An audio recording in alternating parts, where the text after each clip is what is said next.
Sir peers అంటే ఏంటిది? దీన్ని ఎలా చూడొచ్చు? పీర్స్ PEERS పీర్స్ అంటే ఏం లేదు, సింపుల్గా సేమ్ ప్రొడక్ట్ కానీ సేమ్ సర్వీస్ కానీ సేమ్ సెక్టార్ కానీ ఉన్నటువంటిని పీర్స్ అంటారు. ఇవి ఎక్కడ ఉంటాయి? మళ్ళీ screener.inలోకి వెళ్ళి సెర్చ్ బాక్స్ ఒకటి ఉంటుంది. ఈ సెర్చ్ బాక్స్లో సపోజ్ రిలయన్స్ అని ఎంటర్ చేసినాం. రిలయన్స్ అని క్లిక్ చేయగానే ఎంటర్ చేయగానే పీర్స్ అని అక్కడ వర్డ్ ఉంటుంది, టైటిల్. అవును. దాని మీద క్లిక్ చేయగానే సేమ్ సెక్టారు అంటే రిలయన్స్ ఏం పని చేస్తుంది, రిలయన్స్ ఏం ప్రోడక్ట్ చేస్తుంది, సేమ్ అటువంటివే అక్కడ లిస్ట్ వస్తుంది. వాటిని పీర్స్ అంటారు. దీనివల్ల ఏంటిది ఉపయోగం అంటే, సపోజ్ ఇప్పుడు సాఫ్ట్వేర్ కంపెనీలు ఎన్ని ఉన్నాయో మనకు తెలియదు. సాఫ్ట్వేర్ కంపెనీల్లో ఏది బాగుందో, ఏది బాగా అంటే పనిచేస్తుందా ప్రాఫిట్ అండ్ లాస్ బ్యాలెన్స్ షీట్లో చూడాలనుకుంటాం. మన పని ఏంది? టీసీఎస్ఓ, ఇన్ఫోసిసో, హెచ్ఎల్ టెక్కో, ఎల్ఎన్టీ మైంట్రీ ఏదో ఒక సాఫ్ట్వేర్ నీకు పేరు తెలుసు. మనం ఏం చేయాలి?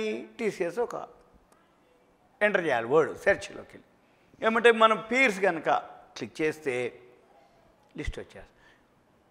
వందల కంపెనీలు, సాఫ్ట్వేర్ కంపెనీలు వస్తాయి. చిన్న చితక, పెద్దవి, స్మాలు, బిగ్, మీడియం అన్నీ కూడా లిస్ట్ వచ్చేస్తాయి. ఇక మన పని ఏంటిది? అక్కడ వాటిల్లో బ్రాండ్ టీసీఎస్, ఇన్ఫోసిస్, హెచ్ఎల్ టెక్ ఇట్లా ఏ company profit and loss balance షీట్లు ఎట్లున్నాయో, ప్రాఫిట్ బాగుందా లేదా, కరెంట్ మార్కెట్ ప్రైస్ ధర ఎంత ఉందో చూసుకోవచ్చు. ఇలా మనం పీర్స్ వల్ల ఏమవుతుంది అంటే, మనకి సపోజ్ బ్యాంక్ ఉంది, public sector bank, state bank of India తెలుసు, యూనియన్ బ్యాంకు తెలుసు, కెనరా బ్యాంకు తెలుసు, ఏదో ఒక బ్యాంకు టైప్ చేస్తే సెర్చ్లోకి వెళ్ళి పీర్స్ అని కొట్టగానే బ్యాంక్ లిస్ట్ అంతా వస్తుంది. బ్యాంక్ లిస్ట్ మొత్తం వచ్చేది. ఇక మనం ఏం చేయాలి? ఏ బ్యాంకు ఏ రేట్ ఎంత ఉందో చూసుకోవటం, ప్రాఫిట్ అండ్ లాస్ బ్యాలెన్స్ షీట్లు చూసుకోవటం. మీరు అదే పేజీ ఒక్కొక్కటి డౌన్ చేస్తూ పోతూ ఉంటే అక్కడ రిజల్ట్స్ ఉంటాయి, అక్కడే డేటా ఉంటుంది. ఒక్కొక్క బ్యాంక్ క్లిక్ చేస్తూ ఉంటే ఆ బ్యాంక్ యొక్క బ్యాలెన్స్ షీటు, ప్రాఫిట్ అండ్ లాస్లు అవన్నీ దానికి సంబంధించిన మీరు ఒకసారి సిస్టమ్ ఓపెన్ చేసుకొని, మేము సెల్ ఎక్కువ ఎంకరేజ్ చేయము. ఎందుకంటే ఈ డేటా అంతా ఇన్ఫర్మేషను ఏదైతే మనం చూడాలనుకుంటామో సిస్టమ్ కానీ ల్యాప్టాప్ కానీ కనుక ఉంటే ఎక్కువ వెబ్సైట్లు ఓపెన్ చేయడానికి కానీ ఆ డేటా ఏదైతే ఉందో చూడటానికి నీట్గా కనపడుతుంది. సెల్లో ఏమవుతుందంటే అది ఉండేదే ఇంత ఉంటుంది, దాని స్క్రీన్ ఎంత ఉంటుంది, మనం ఒకటి క్లిక్ చేస్తే ఇంకోటి చూడాలంటే కొంచెం ప్రాబ్లం ఉంటుంది. అందుకని మీరు ల్యాప్టాప్లో కానీ డెస్క్టాప్లో కానీ ఓపెన్ చేసుకొని చూడాలి. ఏది? ఈ పీర్స్కి సంబంధించి ఎనీ పీర్స్ అని కాదు, మేము చెప్పే ఏదైతే వెబ్సైట్లు కానీ ఏవైతే ఉన్నాయో ఎక్కువ శాతం హెల్ప్ చేస్తాయి అన్నమాట. అంటే సెల్లు చూడకూడదా, సెల్లు ట్రేడ్ చేయకూడదా, సెల్లే వాడుతున్నా నేను, సెల్లు నాది యాపిల్, ఐఫోను ఏదన్నా ఉండని, నేను కాదనట్లేదు దానికి. కానీ దాని ప్రాణం ఎంత, దాని స్క్రీన్ ఎంత, దాని యూసేజ్ ఎంత, దాని అంతే తప్ప వేరే విధంగా అనేది కాదు అక్కడ. ఇక మన స్క్రీనర్లోకి వెళ్ళాక ఈ పీర్స్కి సంబంధించిన ఏదైతే బ్యాంకులు అనుకోండి, ఇంకా మీకు సెర్చ్లోనే స్క్రీనర్లోకి వెళ్ళి గ్రూప్ వైజ్ కూడా ఉంటుంది. టాటా అని కొడితే టాటా లిస్ట్ అంత వస్తుంది. రిలయన్స్ అని కొడితే రిలయన్స్ లిస్ట్ వస్తుంది. సుందరం అని కొడితే సుందరం కంపెనీలు ఏమేమి ఉన్నాయి అవన్నీ లిస్ట్ వస్తుంది. మనం ఏం చేయాలిగా? టాటా కంపెనీలు ఏమేమి ఉన్నాయో అన్నీ తీసుకొని, మళ్ళీ పీర్స్ కాదు అది, ఓన్లీ గ్రూప్ అంటారు. టాటా గ్రూప్ ఎన్ని ఉన్నాయి? ఒక 20-15 ఉన్నాయి. సుందరం ఒక 8-10 ఉన్నాయి. రిలయన్స్ ఒక 8-10 ఉన్నాయి. పీర్స్ అంటేనో same product, same service, same sector. Group అంటే వాళ్ళ గ్రూపు అంటే టాటా గ్రూప్ ఏమేమి ఉన్నాయి అది చూసుకొని అట్లా ఏం చేయొచ్చు. మార్కెట్ బాగా పడితే ఏం కొనాలి అని అనుకుంటారు. ఏం చేయక్కర్లేదు, టాటా అని కొట్టాలి, టాటా గ్రూప్ అంతా లిస్ట్ వస్తుంది, చూసుకోవాలి. నీకు తెలిసిన పేరు ఏదైనా ఉందో అక్కడనే క్లిక్ చేస్తే ప్రాఫిట్ అండ్ లాస్ బ్యాలెన్స్ షీట్లు చూపిస్తుంది. ప్రాఫిట్ అండ్ లాస్ బ్యాలెన్స్ షీట్లతో పాటు ప్రాఫిట్ ఎంత ఉందో కూడా చూపిస్తుంది.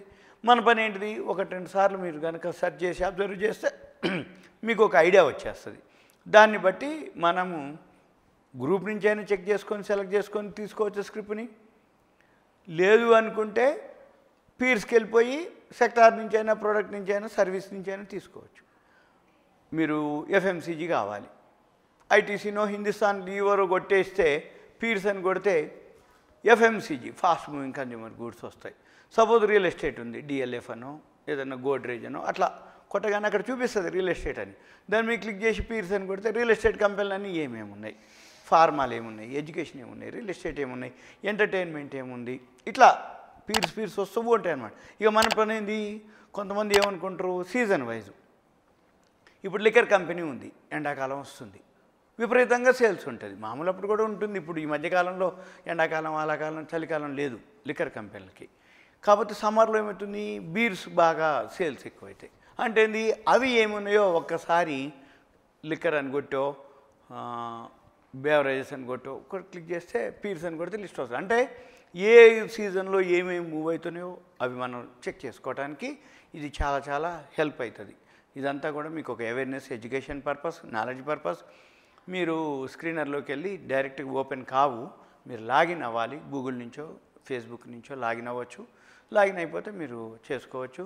ఇంకా మీకు ఏదైనా డౌట్స్ ఉంటే నాకు కాల్ చేయొద్దు. మీ పేరు, ఏరియా నాకు వాట్సాప్ మెసేజ్ పెట్టి మీరు ఏదైతే అడగదలుచుకుంటారో ఆ కంటెంట్ని నాకు మెసేజ్ పెడితే నేను వీలు చూసుకొని మీకు రిప్లై ఇవ్వటం జరుగుతుంది. ఎందుకంటున్నంటే ఈ స్క్రీనర్లు ఇవన్నీ మేము చెప్పినట్లు వెబ్సైట్లు కనపడతాయి, కానీ అందులో కాలమ్స్ ఉంటాయి. అవన్నీ సెట్ చేసుకోవాల్సి ఉంటుంది, లాగిన్ అవ్వాల్సి ఉంటుంది, రిజిస్ట్రేషన్ చేసుకోవాలి. అందుకని ఇవన్నీ జరిగితే అన్నీ ఆటోమేటిక్గా ఒకసారి మీరు సెట్ చేసుకొని లాగిన్ అయిపోయి ఇచ్చేస్తే ఆటోమేటిక్గా అన్నీ కూడా అక్కడ రెడీగా ఉంటాయి. ఇది అంతా ఒక ఇన్ఫర్మేషన్ మాత్రమే. Thank you. Thank you.